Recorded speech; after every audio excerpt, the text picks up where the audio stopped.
Kyle Shanahan delivered updates on injured 49er players and players returning. Who do Steph and I think will make this roster? And all the other things going on in 49ers world. Stick around for that and more after this.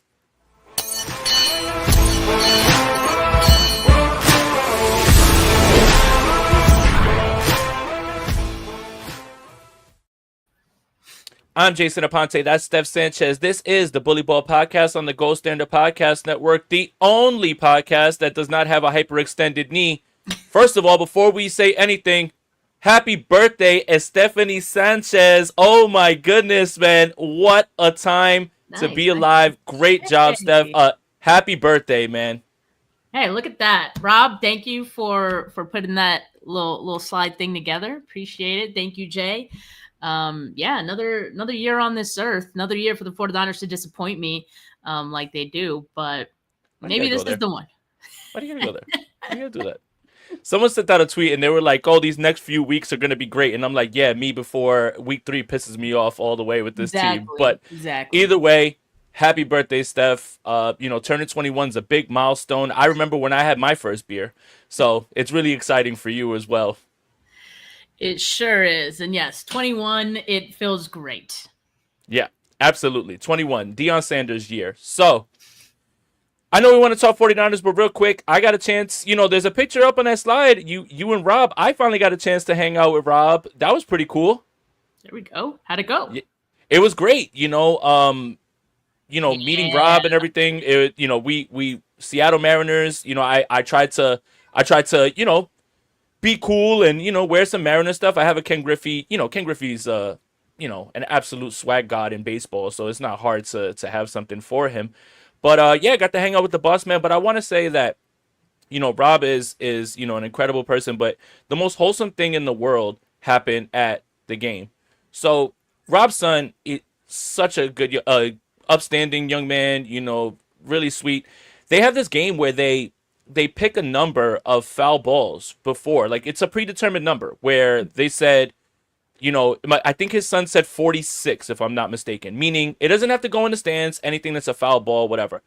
And it was just so cool to watch throughout the game where his son looks over at Rob and he's like, Dad, 16, Dad, 18. And it was just so wholesome. You can tell that their dynamic is strong. And it just reminds me of when I used to go to games with my dad when I was a kid, where I'd be the kid who was filling out the scorecard, putting all the outs and all that stuff all together. So it was just cool to witness that sort of tradition that they have. And it's just something that they always do. But a lot of fun.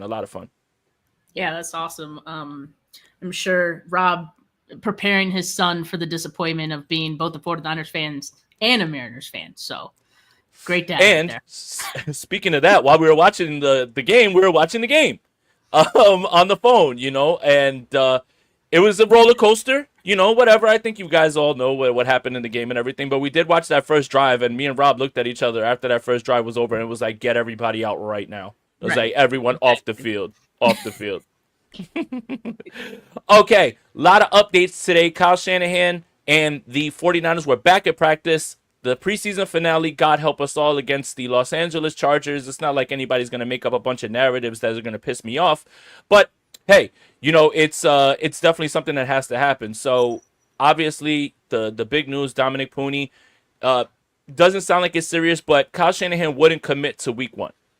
Meaning, I would say they're cutting it close. Yeah, they are cutting it close. And you know what? Look, you can't risk him for the whole season. So if he can't make it for week 1, at least we have a timeline of that. It's nothing as serious as we probably thought, right? Okay, so that's one that's out of the way, right? Ben Barch was off to the side today, and Kyle Shanahan in the press conference talked about the brace that he was wearing, and he'd be able to play with that. So he's on track for week 1. Filling in today was Nick Zackel, who I'm absolutely done with, and I don't want to see play football anymore. Dude? Yeah. Is that what you're calling him now? Or Zakel, whatever. I'm calling him Cut. I don't want to see him play football anymore. My God, if he has to play, we're in deep trouble. And Connor Colby moved over to right guard. So Ben Barch, good news. Dominic Pooney, so news. Where are you at right now with the offensive line woes for the 49ers before the season starts? It's pretty bad. It's pretty bad. I'm okay, like I said, with Pooney maybe resting week 1 as well. Not resting, but getting to 100% before the start of the season. So if he misses week 1 in order to do that, that's fine. I have been impressed with Connor Colby and how he's looked so far. So like what he's doing, if he can, kind of seal a leak, so to speak, in week 1, I'm cool with that. Just nervous about 2 guards, being out, because then you need to find 2 guards to replace them. We already talked about Zakel. He's not it, right? And we'll talk about the roster, but I'm worried, like, with all the injuries, there are some guys that they're gonna have to keep that they normally would not, right? And maybe Zakel is one of those guys, unfortunately. But yeah, we'll get to that. But it's not great. It's not great. I think to start the season, week 1, maybe we see a lot of quick throws from Brock, which we saw on Saturday's game. So I think they could make it out alive, hopefully. Yeah, it's one game. I mean, in the interest of having him for the whole season, one game isn't necessarily anything. I want to throw this out there because he keeps throwing it out there. John Feliciano's on speed dial, isn't he? But I've already seen several former 49er players who are throwing their hat in the ring and saying, "Hey, John, give me a call." Who Who's else? the other one? Marquise Goodwin. Oh, Maybe he wasn't serious. I hope he wasn't serious, but come on. Come on. But it's like, we're down bad when you have random players who had retired that are washed, who want to make themselves available to the 49ers. Although Feliciano, in all seriousness, that's how down bad we are. Like, give him a call, because if he could be out there week 1 and he feels like he could fill in, why not? Why not? Yeah, I think that he's just going to stick around. He doesn't want to go through training camp, anything like that. If things get to a tipping point, he's always in the back pocket. He said that he was essentially not retired for 27 teams, with the 49ers being number 1. So that's pretty cool. That's fine. I think the 49ers are going to use that, kind of how they similarly do that with running backs. If you want some good news about people who return to practice, this is what I was looking for earlier today. Man, Renardo Green's back. And Renardo Green looked good today. He had a pass breakup on Ricky Pearsall. That has to make you feel all warm and fuzzy inside. Jason Pinnock was back, but he didn't go through 11 on 11s, but any form that he's returned is good. Isaac Guerendo's back, and that's big because Patrick Taylor's done for the year, and that's going to, we'll lead into the running back thing. Like, obviously they're going to keep 5, but doesn't that make Jeff Wilson a lock? I mean, it kind of does, right? And he did some good things, I think, in that game on Saturday.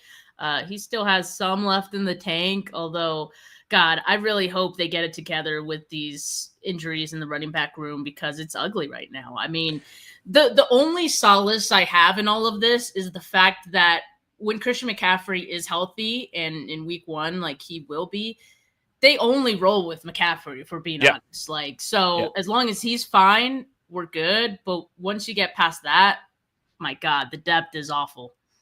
Yeah, Sammy O returned. That's really good. Jordan Elliott, NBC Sports Jordan Elliott, by the way, he returned. Nick Bosa's back. That's really good because we kept hearing about neck injury, everything. Look, just wrap him up in bubble. I don't want to see him do anything right now. Just don't do anything. But the did not practice list.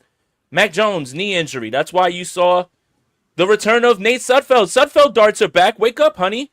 So he's back. And I saw someone ask, is he better than Carter Bradley? The answer is unequivocally yes. I mean, who asked that? Someone did. Tanner Mordecai's not even on this roster, so whatever. Who cares? We talked about Dominic Pooney. We talked about Ben Barch, Trent Williams. Wrap him up. I don't want to see anything.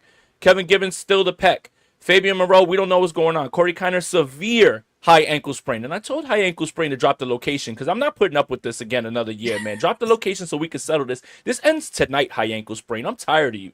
Robert Beal Jr., Stone Blanton, CJ West, hyperextended knee. Michael Williams, hyperextended knee. Kyle Shanahan did update Michael Williams saying he did have a little soreness. They still have hope for week 1. That's the goal. So, I wouldn't fret too much over that. Jordan James, we didn't expect. Richie Grant, Trey Brown, Upton Stout with his calf.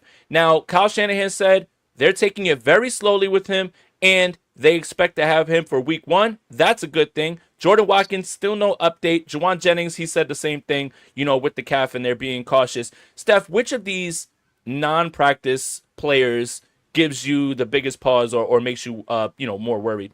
I think the offensive line ones, because Hmm. like I think those are most important, and for a position group that has five guys, missing two is a pretty big deal, right?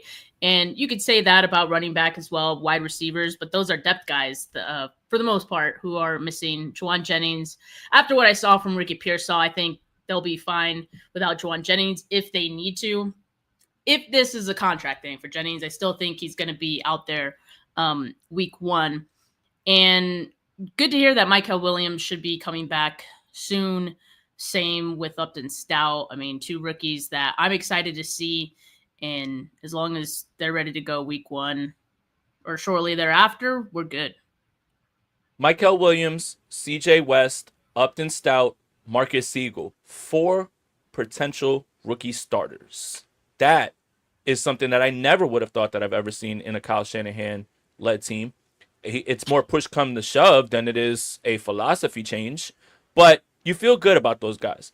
Now behind Upton Stout has been Chase Lucas, who, you know what I forgot, because Diamador Lenore had to clear it up at the press conference. I forgot that we had smoke with Chase Lucas when he was with the Lions. I completely forgot about that. I forgot that too. I did. I did like the story he told though of them just, guys are so funny. I'm just say this, like, you guys can be mad and then like in a split second it's just like Guys being dudes. Guys being dudes, man. I admire that though. Like just the ability to drop the beef like in an instant. Admirable. Well, I forgot about that, but Chase Lucas has been playing very well. So, Indeed. regardless of where we were with Upton Stout, you felt okay with Chase Lucas being there, but now the depth in this secondary, you feel a little bit better, right? Marcus Siegel's been taking hell of a stride, and I thought he looked really good, in this game. He looks fast. He's playing side to side. Pinnock is obviously going to be the starter. We're going to find out where he is as he ramps back up to get back in there. The question is starting to become about Jair Brown and whether the team is going to maybe look to shop him a little bit while they're waiting for Malik Mustafa. I obviously the first name that jumps out or the first team that jumps out to you is probably the New York Jets and Steve Wilkes. Funny enough, for all the crap that everybody gave Steve Wilkes, Jair Brown played his best football under Steve Wilkes. Would you ever see the 49ers considering making a move to the New York Jets? Maybe Steve Wilkes is banging the table up there in the front office? Maybe. I think it would depend on the price, and I only say that because I still think they need Jair Brown for I think so depth. too. They don't have a lot of depth at the safety group, and guys who have played more than 1 or 2 years, Jair Brown would fit that, right? They don't have a lot of veterans, so you do have Pinnock, you do have Richie Grant, but it's nice to have someone else with a little bit more experience. And yes, I get it. I think people are ready for something new, but they do still need him at this moment. So I wouldn't roll that dice if I were the 49ers. I have an off the wall idea. You move Jair Brown for a pick to the Jets and sign Justin Simmons. What do you think? I mean, that could work. That could work. That you just gave me the Timothy Yeah, I Chalamet did. face. Yeah, it is You like noticed that. You noticed that. Good catch. yeah. I mean, well, we speak in memes all the time. I mean, it's just our generation, but I don't have a problem with that idea either. Look, I think the world of Jair Brown. I think he's a phenomenal young man. I think that he's somebody that is very talented, but it doesn't seem like it's clicking right here. And if you need any more evidence, it just looked bad in Las Vegas. The Brock Bowers catch, and he's still taking poor angles. I'm not sure what the fix is, but it doesn't seem like he's going to crack this rotation, and that's disappointing for somebody that the 49ers invested their first pick, which was in the third round that year, and in his third year that you would think that he's taking that type of step. Maybe Steve Wilkes feels like he can fix him. You bring in somebody like you said with experience like Justin Simmons and you recoup a pick. I don't hate it. Yeah, I mean, as long as it makes sense and is good for the 49ers, I think we'd all be for it. But yeah, I mean, otherwise, I think Jair Brown stays. Okay. I And think I Pinnock think and Siegel are your starters. right, and I think I'm with you on that. And you know what's going to be interesting is when if Siegel and Pinnock play very well and Malik Mustafa comes back, who's going to see the bench? Right? And it's a good problem to have. That's a good Yeah. problem to have. Like it shouldn't be cut and dry. Like, oh, when Malik gets back, we got to get Pinnock off the field, or we got to get Siegel off the field. Like, Right. I think there's going to be a tough decision that has to be made. Obviously, Malik has to play. Don't get it twisted. But it is going to be interesting, and it'll be a good problem to have. And what's funny is something that we were a little concerned about in the secondary was the depth. Now, Hmm. Stout, Chase Lucas, nickel, outside corner, you don't maybe feel as good about that, but maybe safety could turn into a good problem with all of these guys playing well. So, I think look, as this offseason has evolved, we've gone from, oh my God, who's going to play this position behind people, to, wait a minute, they might be all right, a little Yeah. bit further down the line. That's what's the fun part about not remaining rigid in your takes, right? And just taking the new information as you get it. Exactly. And I do remember we were very worried about the secondary depth, Oh, right? yeah. And suddenly you got a couple of guys who are flourishing and you're wondering who's going to start. Like you said, it's a good problem to have. I think as far as the Mustafa thing, obviously we'll answer that question and have a better idea once Mustafa comes back who deserves to stay and who reverts to the bench at that point. But again, good problem to have. I'm excited about so many new players, new starters on this team, which I think has me excited for the season. The one thing that kind of zapped that from me for a bit was the injuries, but I'm looking toward week 1 and I'm still excited for week 1 and what these starters are going to look like. Well, I mean, the 49ers had the big brain idea of just getting all their injuries out of the way in training camp so they don't have any during the season. Obviously. I mean, come on. Obviously. Like we have to start looking at this like 4D chess. Like, you have an allotted amount of injuries that you're allowed, and you just say, you know what, we're going to take these all early and just get Hit their them out of the quota. way. Yeah, Hit I their mean, quota. look, Super healthiest Bowl. team in the NFL, book it. But we should talk about some of the things that did come out of that game that was also, great. We talked about Chase Lucas, who predicted his interception. I hope he predicts a Super Bowl. You got a chance to talk with him for a little bit, right, Steph? What was that like? Yeah, just really quickly. And I just asked him what's his goal for the season. And he has some very lofty goals. Obviously, he did say Super Bowl, but then for a personal goal, he said All Pro and Pro AP. Bowl. So, I mean, it sounds like a guy who thinks he's going to be getting on the field a lot this year. And I think he's earned it, right, in his performances in the preseason games so far, which also that's one of those competitions in the nickelback spot that I think is getting interesting, especially with Up and Stout continuing to miss time. So I think Chase Lucas is making himself a case right now. But that's a great problem to have as well. And I think Robert Saleh finds a way to get both of them on the field at the same time, even sometimes. So, yeah, it's a good situation. Yeah, I think it's going to be hard to justify not putting him on the 53-man roster at this Exactly. point. Oh, I yeah. think He's Trey Brown's probably on the outside looking in right now, but I wouldn't necessarily bet on that just because he has versatility to play outside and in, outfield because I went to a baseball game, outside corner, inside corner, right? So you have to kind of think of it in those terms, right? But I have a question. Nick Martin is really making a case right now for a little bit of more playing time because he looked so much better in this he game, looked Steph. improved for No, sure. listen, D Winters has this thing locked up and he has for some time. But my goodness, you can see exactly what the 49ers were doing when they went through the evaluation and they looked at him and what he brings to this defense. My God, man. I think it was Max Crosby who was on the broadcast during the game and Nick Martin laid somebody out and he was like, "Ooh." Like he like stopped what he was saying like to Yeah. react to that. Nick Martin had himself a hell of a game. That's the development that you want to see and you can see why the 49ers were so high on him even if people thought they reached on him. Yeah, I think he's absolutely making this 53 just based on how many linebackers they do tend to keep. From the first preseason game to the second, a lot of improvement. I still see like over pursuing and things like that, but that's because he's playing at 100 miles an hour, like at all times. Mhm. And he seems to like when he's going towards his target, it seems like he doesn't know that that player has the ability to just juke out of the way. And it happens so often, like and then he looks dumbfounded, right? So as long as he kind of figures that out and just how to handle that and eventually get those tackles and have better angles, he'll figure it out. And I think he'll be really good. But yeah, I think right now we've seen enough that he should absolutely make this Oh 53, yeah. and I'm I excited mean, he about it. was. I mean, Yeah, he yeah. absolutely was. It's just it felt like people were quick to bury him a little bit because we did kind of have this thought in our mind earlier on that like, hey, Nick Martin is going to take over the spot because D Winters is True. having a tough time being healthy. Like but you have to remember not everybody develops as quickly. It was good to see, right? Like the funny thing is part of the evaluation process in the offseason when you're talking about players is part how they practice, part how they prepare, part how they do in the games. It's not one over the other. It's a three-part evaluation process, right? Some guys don't practice well. Some guys go out there and they're just gamers, right? I could think of, and I'm just saying this to piss off Rob.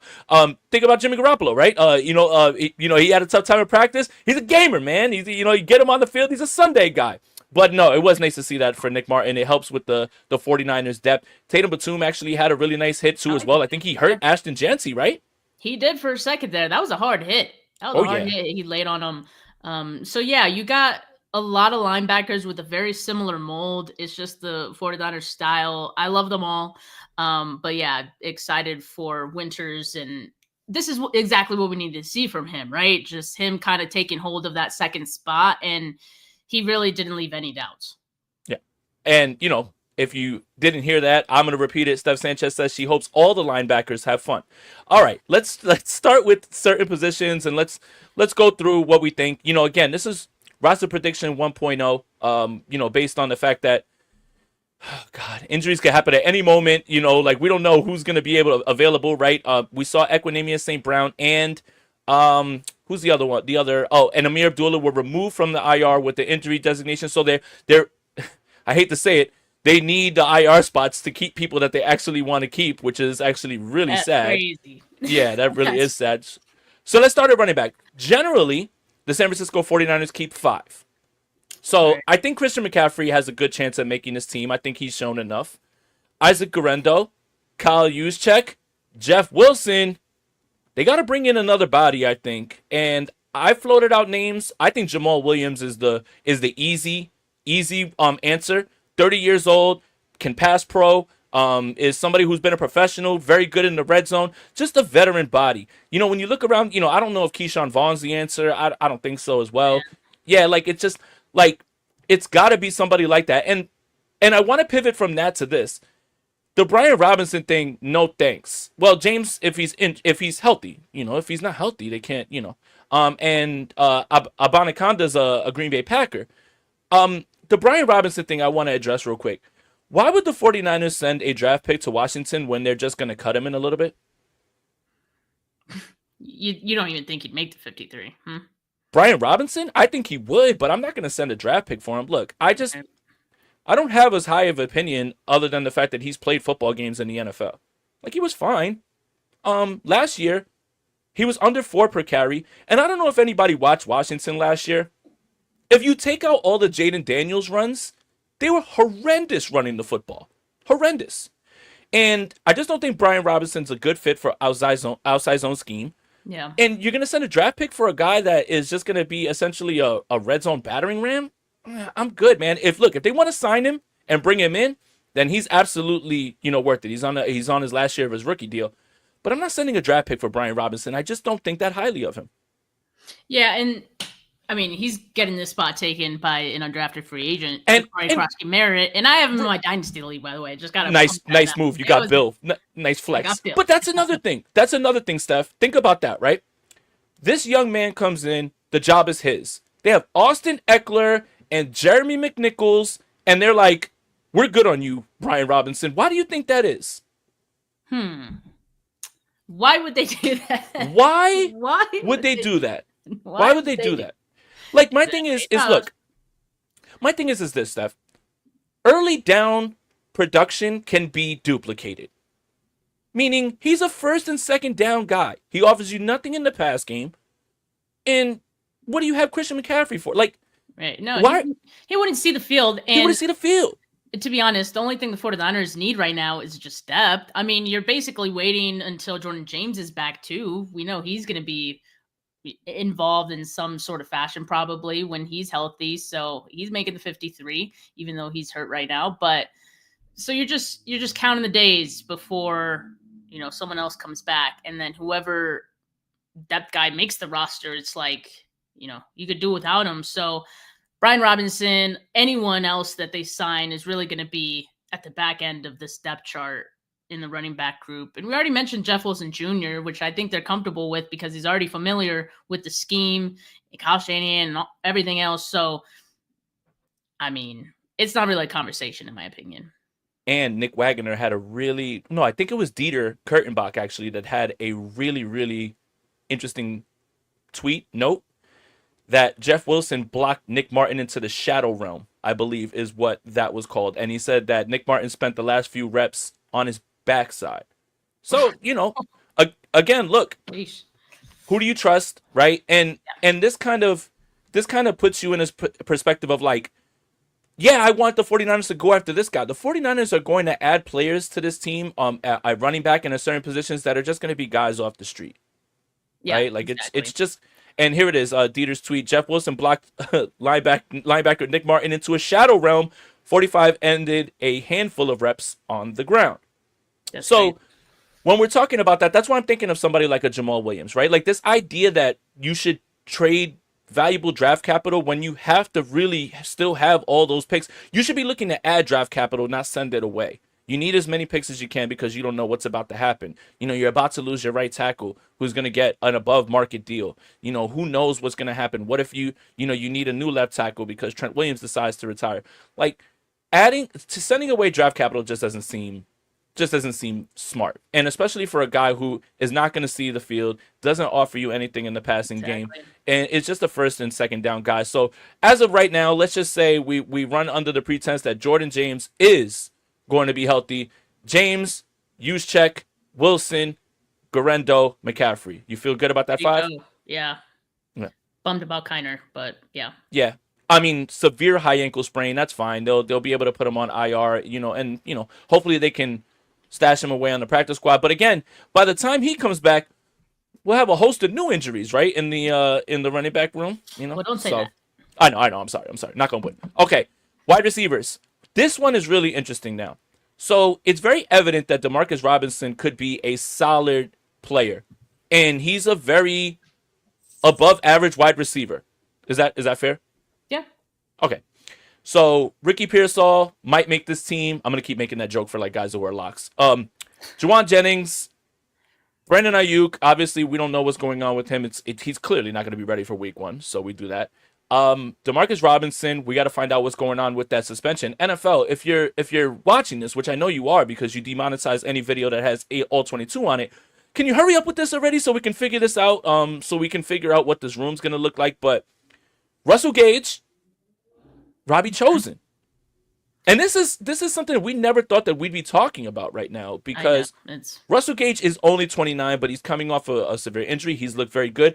Robbie Chosen had 92 RBI, 92 RBIs. Jesus, this baseball thing is stuck in my head. 92 yards. RBIs. So who stays, who goes? Yeah, that's an interesting one. I do think it's between Robbie Chosen and Hodgins, and Hodgins has like more special teams, I think value to bring, but Hmm. Robbie Chosen, you can get something out of him. So I think it's between those two guys, and to me it's a toss up, but I think Chosen might give you a little bit more. He looks more comfortable, way more comfortable this year on this team than he did, last year. Let me ask you this. Do you believe the 49ers would, because we found out that they got outbid for John Mechie. Do you feel like the 49ers would entertain another trade offer request? Because Mechie's a guy that's on a rookie contract, right? That's somebody who, Mhm. again, if it's going to be a target, it's not going to be somebody who's super expensive. It's going to be somebody who, Right. they can take a chance on with a rookie deal. I saw the vision with Mechie, right? Mechie's just pushed out of the way in Houston because Jalen Noel, Higgins, Nico, they added Christian Kirk. There's no room, right? Like, there's no room. So the only reason they were really outbid is because the Eagles had a tight end, and that's what the Texans were really looking for. They weren't looking for any sort of draft compensation. They're running out of tight ends, just like the 49ers are running out of whatever position, insert position here. Do you think they would entertain another trade or look at a certain people? Because I've got a small little list. Yeah. Curtis Samuel, Oh Curtis yeah. Go. Samuel, Adam Thielen. And before you Thielen's scoff at Adam Thielen being 35, just remember he put up 100 on Vic Fangio's defense last year. Unk still got it. No, Okay, he's for still 1 year, I'm fine like, with it. I'm fine with it. But do you think that they will? I don't know if they do. They have the option, obviously, but I think they at this point they might just wait to see who gets cut around cut time, That makes sense. right? And it'll cost you nothing. Right. And so I wouldn't be surprised at that. But I think if they do make a move for anyone, it is going to be in that realm of the John Mechie where it doesn't cost you much. It's for a player possibly on the last year of his deal, like further down on the depth chart. Because again, similar to the wide receiver or the running back group, they're only looking for depth here. So there's only so many players that kind of fit that requisite and what they would give up to get that player. Malachi Corley, Jalen Hyatt. These are names that, like, again, they're at the end of their time with these teams, right? And they're still very cheap and they can be developed. I don't think the 49ers will, right? I think Matt Mayoko really threw some fire on that.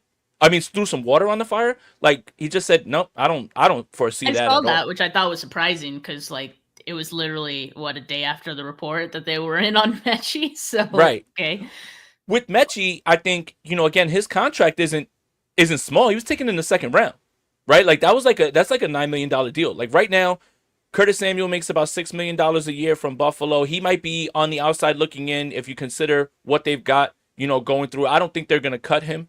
I think he'll stick around. And then Thielen's not getting cut, but he is on the outside looking in because of McMillan and Coker and Xavier Legette, right? But they're not going to cut those guys, right? Like those guys you would have to trade for. You could just sit around and wait for Jalen Hyatt or Malachi Corley or Deontay Johnson or like a bunch of these guys are going to be on. Like Deontay Johnson's on his way out now because they just signed Isaiah Bond, wouldn't you say? yeah. I mean, like I said, there's going to be I think a lot of options throughout the league that will become available after cuts. So there might be some surprises, as there always is around this time of the year, right? So I think they'll be watching closely. Okay. Linebackers. Fred Warner's going to make this team. D. Winters is your starter. Nick Martin.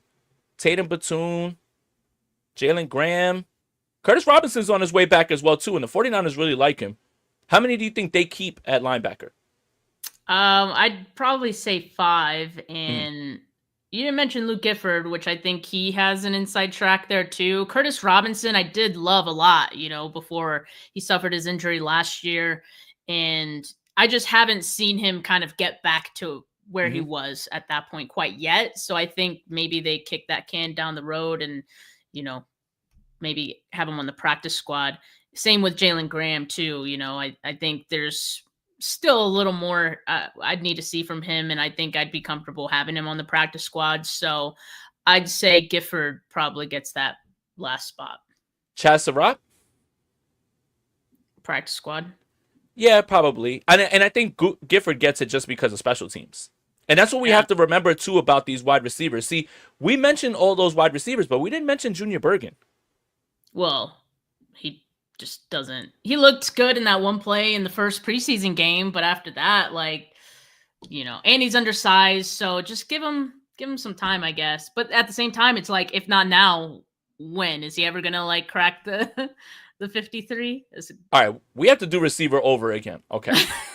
Do we? Pearsall, Yeah. Jennings, Cowing, Ayuk, um, Russell Gage, I would say probably over Robbie Chosen, maybe. I think they just like his veteran, presence. And I don't know how they keep Junior Bergen. I really just don't. Like, huh? Yeah, that's what I'm saying. You said Yeah. Watkins, right? Oh, yeah. Watkins, Demarcus yeah. Robinson. Yeah, that's DeMarcus what I'm Robinson, saying. too. Yeah, that's tough. We already talked about the last spot, right? I think it's between Chosen and Hodgins. I think both of those players I'd put over Bergen right now. So Yeah. that's why I didn't even mention him earlier. Well, the thing is yes, the 49ers would love to have a great punt returner, but you can't have a punt returner that doesn't offer you anything else. Like nothing else. Yeah, And exactly, which makes I it feel like tough. I feel like they think they can get by with Cowing or Garendo, returning the punts because those guys offer you more. So yes, he's great, and they absolutely drafted him to be a punt returner, but you can't solely keep a punt returner, a special teams guy who doesn't offer you anything as a wide receiver. And that's the part. Like if you're not gonna be depth, like no matter what you say about Ted Ginn can still play wide receiver. Okay. He still Yeah. offered you something. So yeah, the wide receiver is gonna be interesting because what happens with DeMarcus Robinson suspension? Obviously Jordan Watkins is gonna make the team. Russell Gage is making it harder and harder for them to stay away from bringing him in. So it's just going to be interesting. We got to figure out the Ayuk thing. Is it PUP? Is it IR? Whatever it is, I don't know those designations. Is Juwan Jennings ready to roll?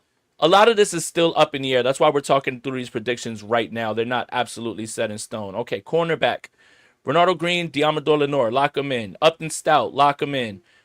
Chase Lucas has got to make this team though right now, right? Agreed. I Hold on, also hold on. say Dallas Flowers, Dallas probably Flowers definitely making this team. making this team. Darrell Luter, I think, still needs to make this team just for the sake of depth. Like, And special teams.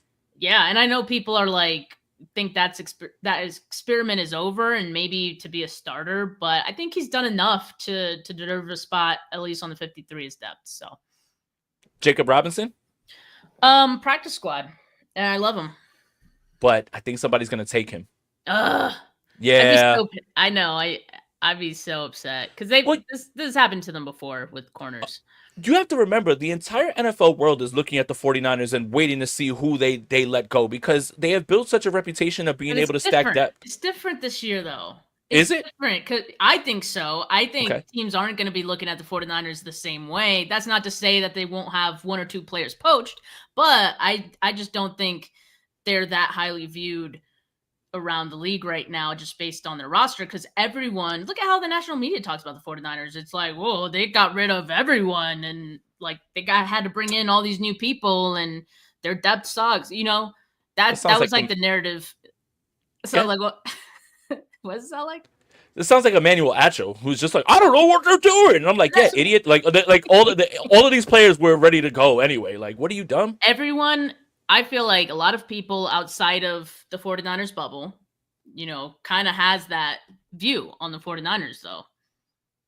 I think everybody's watching us right now, and I think they always are. And I think because of the success that they've had and they've been able to get from players later in the draft, that you can bet your ass that teams are going to be watching and waiting to see. And I'm sure that, Jacob Robinson wasn't drafted, but I'm fairly certain that other teams evaluated him as well too. So if you keep talking glowingly about him, you keep having these good practice reports, and then you're like, man, that's somebody. And again, injuries are happening all across the league as well too, right? So we've got to also keep that in mind as well too. So I get scared of that. So we've got Flowers, we've got Luter probably for special teams.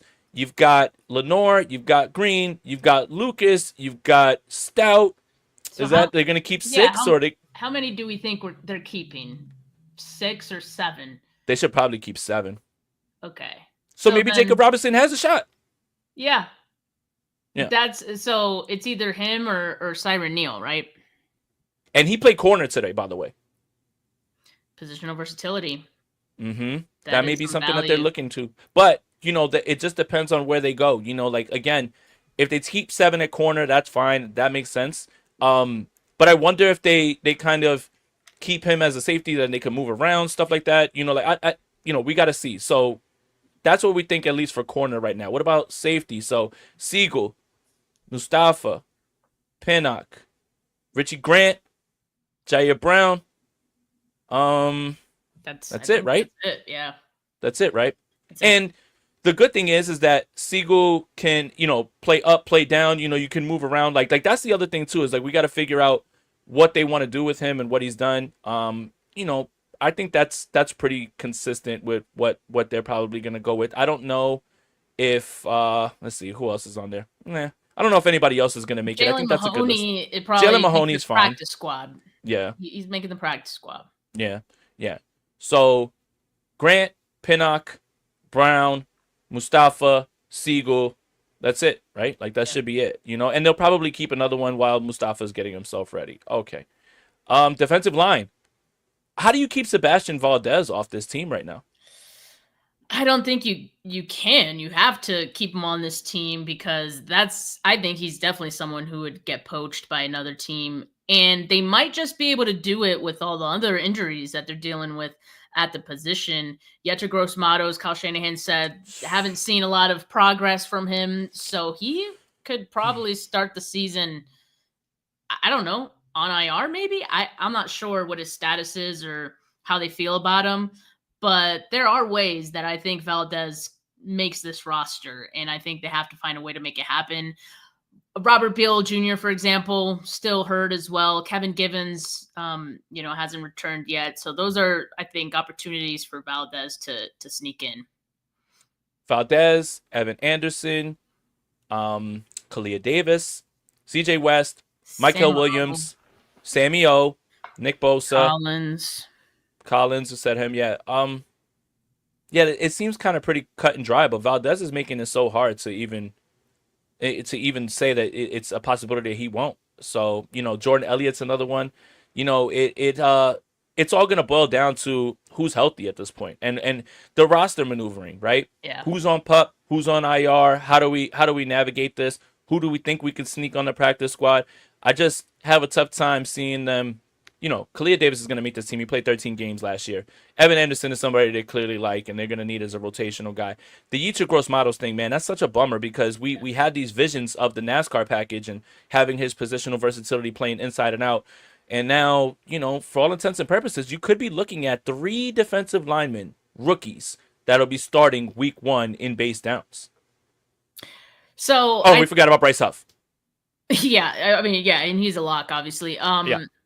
So you're talking about 2 positions where I think there's opportunities for other guys to get in. We talked about defensive tackle, right? Valdez, maybe Givens, maybe he doesn't make the 53, or maybe they find a way to give him some sort of injury designation. Maybe Jordan Elliott, not sure, but Gross Matos, I think there's some intriguing depth options. I think they have there. Sam O, obviously, I think makes the roster. But Jonathan Garvin has looked pretty good as well throughout training camp and also in the preseason games. So I don't know. I wouldn't even be mad if he snuck into the 53. Again, if they kind of find a way to make those maneuvers to make it work. But he would be the other guy that I would not be surprised if they find a way to get him. And just putting this out there, because there's plenty of players that you might be wondering why haven't they signed. They're just trying to skip training camp.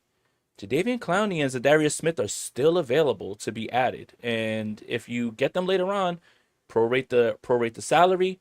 You need reliable bodies, and Jadeveon Clowney is far more better in run defense than he is as a pass rusher. Zadarius Smith it's a redundant skill set with Bryce Huff, so I don't think you can go there, but I wouldn't hate the 49ers kicking the tires on an experienced defensive lineman like Clowney while they mitigate all these injuries. I honestly think it's better for the 49ers that some of these players wait till the end, because I think right now, we're a couple of weeks away from the start of the season. It's a little bit more than just a projection that the 49ers defensive line is going to be pretty good. And with Robert Saleh, you're seeing the vision already of what Saleh's trying to put together and just the different packages that he's going to have, more exotic looks, things like that. So that suddenly makes the 49ers more appealing to a free agent that's still out there than it would have been at the start of free agency anyway. So I think this is great for the 49ers if they feel like they want to make one of those moves. Okay, let's talk about everybody's favorite position group, the offensive line. Literally the greatest offensive line in the history of the NFL. Trent Williams, Ben Barch, Jake Brendel, Pooney, and McKivitz. Those are your starters. Yes. Okay. Now, left tackle Spencer Burford is the backup, right? Yes. Left guard, it has to be Connor Colby, and I don't want Nick Zacko here anymore. I've seen enough. I'm still laughing that you're calling him Zacko, dude. Like, that's... I don't care. I know. That makes it even funnier. Call him released. It's just like we're in year 3 or 4. Oh, you got to watch out for Nick. No, we don't. No, that ship sailed. Unfortunately, like that. This was his one last shot, to make the 53 and crack it, and he hasn't figured it out. So, who would take his place, though? I mean, I think that's the question. I've seen some good and I've seen some bad from Pleasance, for example. Drew Moss. That's your backup right tackle for better or worse. Yeah. But does he? I think for that last spot, like 49ers may be looking for some positional versatility. I know Colby has played a couple spots. He could play both guard spots at least, but I guess who between Hennessy, Moss, and Pleasance, like who would you keep? If you don't keep Zakel. Pleasant stays because he's the backup right tackle to McKivitz. Burford is the backup left tackle. They had visions of Andre Dillard being the swing tackle. That never moved me, and I didn't really care when he got sent away. I think those guys stick. Colby and Moss stick. Who's the backup center is the better question if Zacko leaves. or Zakel, whatever. So the are hell we his name saying is. are we saying they keep 10? How many offensive linemen do they usually keep? Rob, That's a good question. can you Rob, look can you that pull up? that up? Yeah. Look it up, Rob. Yeah, but who? So, but the thing is that the backup center could be Matt Hennessy. It could be, but that's why I'm asking about how many guys they usually keep, because I don't think it's a 1-to-1. They don't usually keep a backup for every position on the offensive line.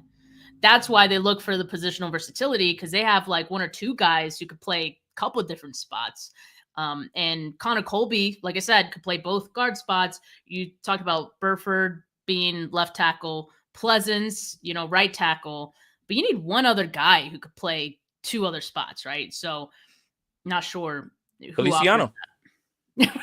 Exactly. Call him up, Feliciano. I mean, we know he could do it.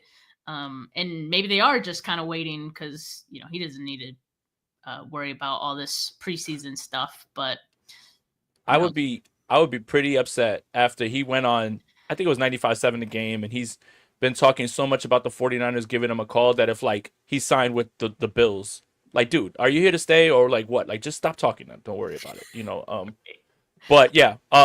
By the way, Feliciano's starting a podcast for anybody who wants to learn about offensive line. So I think God. look.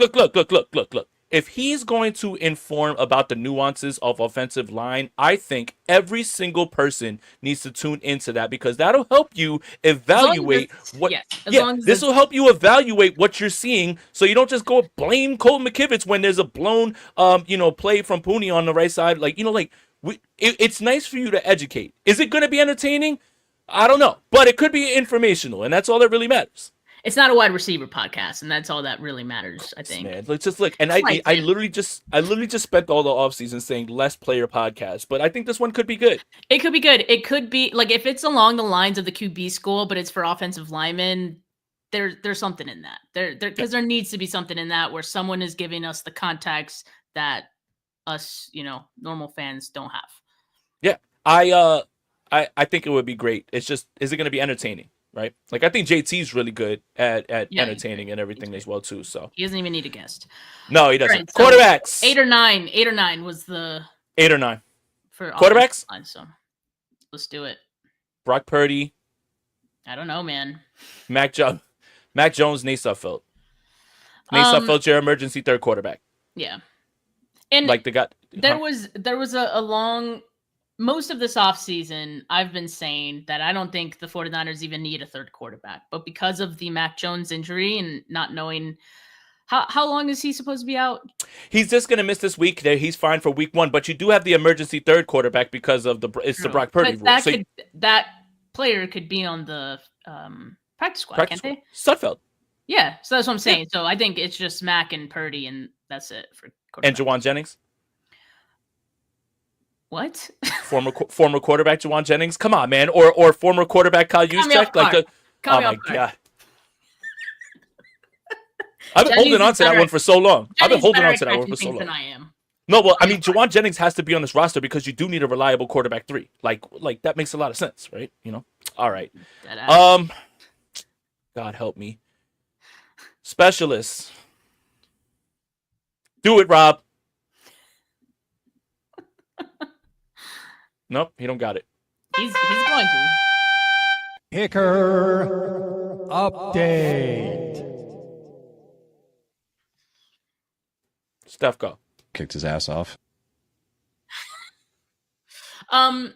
Jake Mooney. Jake Mooney is your kicker for this season. And kicker update. Rob's like, that's it. That's the update. This is my personal nightmare. Like this is like, yeah, God.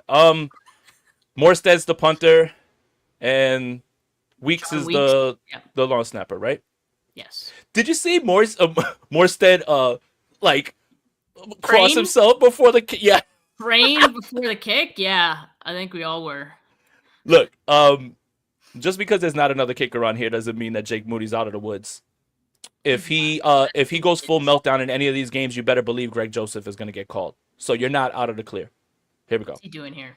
Sorry, I hate to break in. It's your show, but I do want to share with you, Steph, that Jay and I are at the game, or watching the game, we're following along what's happening with the 49ers, and we see that Jake Moody misses a field goal. And your boy spent the next 3 innings just ripping Jake Moody to shreds for 3 innings, no matter what was happening in the game. It was this guy terrible. Look what I'm about to tweet about Jake Moody. I saw that tweet too. There you go. It's because if I don't do it off of the show, I'm just gonna ramble on the show, and I don't want to talk about kickers. I thought it was a safe space, Rob. Why are you telling everybody this, man? My God, I know not to confide anything. Like we don't already know, right? No, but I mean, but the thing is you don't understand how much I want to not talk about this. You know why I want to not talk about this? Because if the guy's making his kicks and doing his job, there's nothing to talk about. But when he misses his kicks, we have to talk about it, and that's annoying because you're a kicker. You only have one job. When you look around the NFL, 32 teams. There's maybe 1 or 2 teams that are just like, man, who's going to be our kicker? Everyone else is fine. I want that for us. That's all. Is that too much to ask for? It's really not. I mean, and people are just like, why are you being so mean? I'm like, yeah, but when Deebo Samuel drops a pass, you guys go crazy on him and everything. It's like, why do we have to handle this kicker with kid gloves? Right. I know. Make the kicks and we'll shut up. Like, I don't care, bro. I just make the kicks so we don't have to talk about it anymore. It's like this. Like when a left tackle comes in to replace Trent Williams and you don't hear his name called. It's a good thing because that means nothing bad happened. If we're talking about the kicker, it's a bad thing. It's not like we're like, oh, amazing job making that 35-yarder. No, that's your job. You don't tackle. You don't catch the ball. You don't block. Just make your kicks. That's all. Is that so hard? Apparently it is. Apparently. He kicked his ass off. That's such a... and then Kyle is so funny, right? Like, actual football players will just be like, oh, well, I don't know if he's going to be on this team or anything like that. And he's just like throwing his support. Prop up the kicker, though. He's throwing his support like behind the kicker as like there's a wide receiver that could really use that vote of confidence. But you're just like, oh, I'm not playing him, man. Like, it's just funny. Like, I just don't understand that part. But, Steph, I think we did a great job on this. I'm really excited. So, you know what? We've got a few more minutes. Let's just do it. The Los Angeles Chargers are here. And, oh, God. Yeah, exactly. This is almost as bad as talking about kickers, Jay. Like, it's just something I don't want to do. Do we have to? We know. So our 49ers media group, there are so many good ones. And there's so many things that they don't have to ask. For instance, us trying to figure out what's going on with Dominic Pooney and other injury updates are very important. We want to figure out who's going to make this team. We need to know updates on these rookies. And someone asked Kyle Shanahan about smelling salts.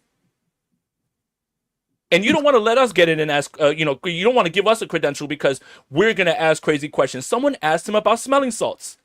And then, of course, someone asked him again about Trey Lance. Dude, enough. He's not here. Kyle's going to say the same thing over and over. You're wasting time. There's plenty of questions that you can ask Kyle Shanahan that actually have merit to what's going on with this team and what's going to happen in this season. Rehashing this discussion is the most nauseating thing, and the only thing more nauseating is the fact that everybody's going to start throwing around this Jim Harbaugh over Kyle Shanahan crap. I can't wait for this meaningless preseason game.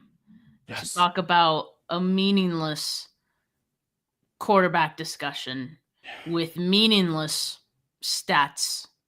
Again, from a meaningless game. It's nauseating. No, don't give us that, Rob. No, read it for the audio listeners.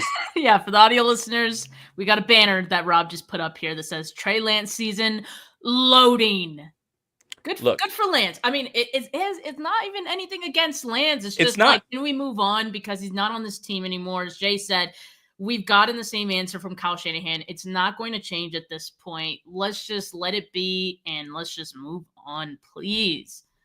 Yeah, like that's it, man. And all he's going to say is the same thing that anytime I'm asked about it, I say, I wish the best for you, but you're not here, so I don't care. I wish he could say that, honestly. I really do. Maybe people would stop asking questions about it then. But you know what, Jay? Like, I did think about this. It would have been even worse if Mac Jones played in that game. Because you know what people would do? They would compare their stats in a meaningless preseason game. Like, now, I'll tell you this. I would love that. Now, that is interesting. That is compelling television. Like that is some. Telling, but you also know it doesn't mean anything. Well, this game's not going to mean anything because I swear to God, if I see any starter in this game for more than 1 or 2 plays, I'm going to absolutely rip my TV off the wall. Like, There's gonna be at least some guys who are gonna have maybe, but please, for God's sake, man, like nobody like should be out there. And I know he said most of the starters won't play, but if the starters are gonna play for one series, get everybody out of there. Like, just get them. And the starters that aren't gonna play, don't even let them come to the stadium. Tell them to stay home. Like, I don't even need you at the stadium. Like, that's how close I am to just please. We have this game, and then we have a great week off with the holiday. We get the reset, and then bam, we're right back in the saddle, and football is here. Thursday Night Football is the opening game. We have football. Oh my God. We have football that first week. Thursday, Friday, college football Saturday, Sunday, Monday. We're so close. We're so close, man. But I just don't need to see any of those guys in the stadium. Don't even go to the locker room. Don't even tempt fate. I gotta read this one for the audio listeners. Jason is in a glass case of emotion today. Listen, I made the joke about us getting the injuries out of the way. Please, let's not tempt fate here. And yeah, like the question right there, like Mac versus Trey would have went hard. That would have been amazing. No, it would have been fun. It would have been fun to watch. It's just like I wouldn't have enjoyed the discourse that would have went along with that because inevitably it'd be insufferable. I'll tell you this, it's gonna be funny because if you remember that training camp that Trey was there, Trey, Jimmy, Sudfeld, Purdy. Sudfeld's gonna start against Trey. We can run with that one.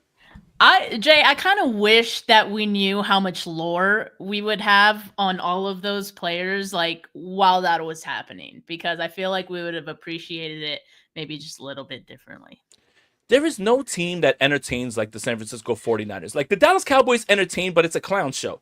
This is entertaining like for something completely different, right? Like that training camp, and we sat there for all of those sessions. Yeah. Trey, Jimmy's running around in the backfield. Special. Wake up, honey, new Sudfeld dart.